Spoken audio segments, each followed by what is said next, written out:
Assalamualaikum warahmatullahi wabarakatuh. Hai anak-anak, bertemu lagi dengan Bu Rosi dalam pembelajaran Bahasa Indonesia. Kali ini kita akan mempelajari tentang kebahasaan teks berita.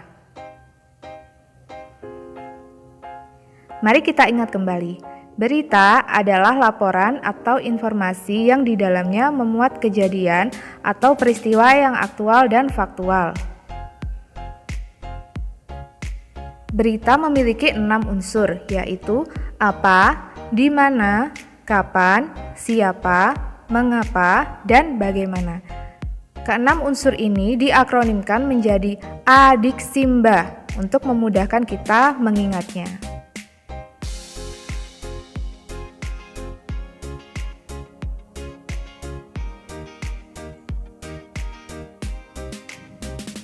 Kaidah-kaidah kebahasaan teks berita diantaranya yaitu menggunakan bahasa baku, kalimat langsung, menggunakan konjungsi bahwa, menggunakan konjungsi temporal dan kronologis, menggunakan keterangan waktu, dan kata kerja mental.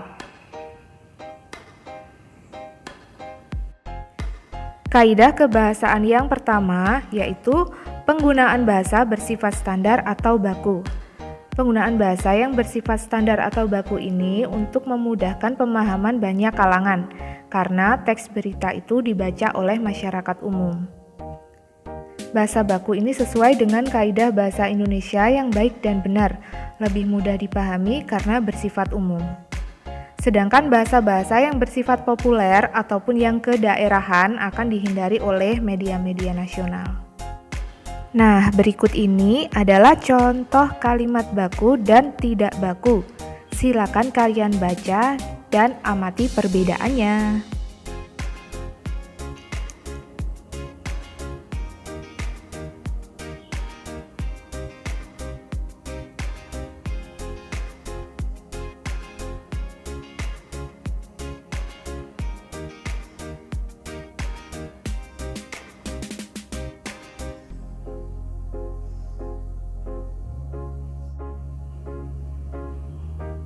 Kaidah kebahasaan yang kedua adalah penggunaan kalimat langsung.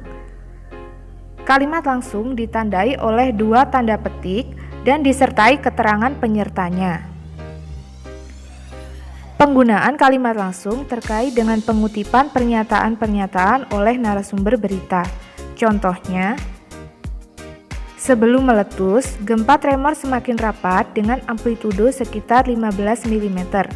Karena tremor membesar, gempa vulkanik sudah tidak terekam. Tutur Ketua Tim Tanggap Darurat Gunung Bromo, Gede Suwantika.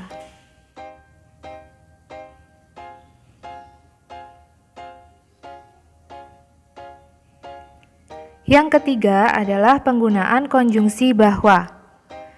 Penggunaan konjungsi bahwa yang berfungsi sebagai penerang kata yang diikutinya. Hal itu terkait dengan pengubahan bentuk kalimat langsung menjadi kalimat tidak langsung. Contohnya dalam kalimat berikut ini. Contoh yang pertama, Ketua Tim Tanggap Darurat Gunung Bromo, Gede Suwantika mengatakan bahwa sebelum meletus, gempa tremor semakin rapat dengan amplitudo sekitar 15 mm. Kemudian untuk contoh yang kedua, data di BNPN menyebutkan bahwa lebih dari 10 hektar hutan dan lahan di Riau mengalami kebakaran.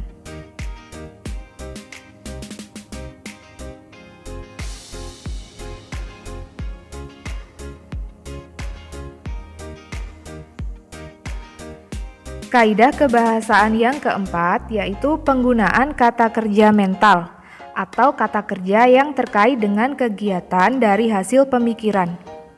Kata-kata yang dimaksud antara lain memikirkan, membayangkan, berasumsi, berpraduga, berkesimpulan, dan beranalogi.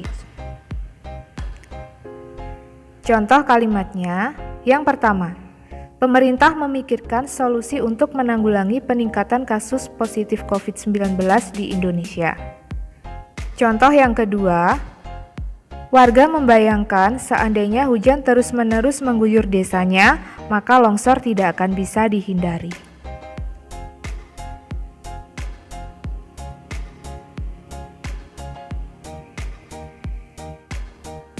Selanjutnya yang kelima yaitu penggunaan fungsi keterangan waktu dan tempat sebagai konsekuensi dari perlunya kelengkapan suatu berita yang mencakup unsur kapan dan di mana. Contoh kalimatnya, yang pertama, sekitar pukul 14.45 waktu Indonesia Barat, langit Riau tampak mendung. Contoh kalimat yang kedua, gempa dengan kekuatan 6,4 SR mengguncang Kabupaten Tulungagung siang ini. Yang ketiga, mulai 12 hingga 14 Juli 2021, seluruh peserta didik baru jenjang SMP di Kabupaten Kediri mengikuti MPLS atau masa pengenalan lingkungan sekolah secara daring atau online.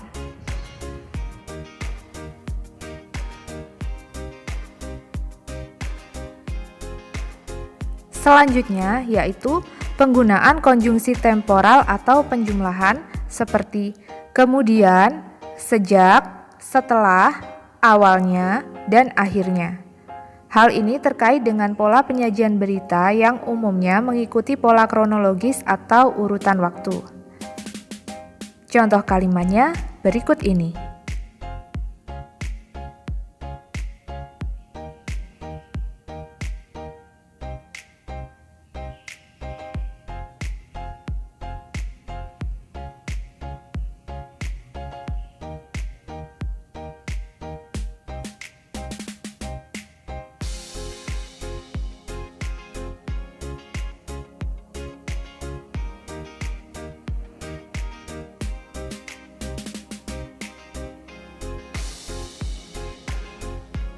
Bagaimana anak-anak? Bisa dipahami ya?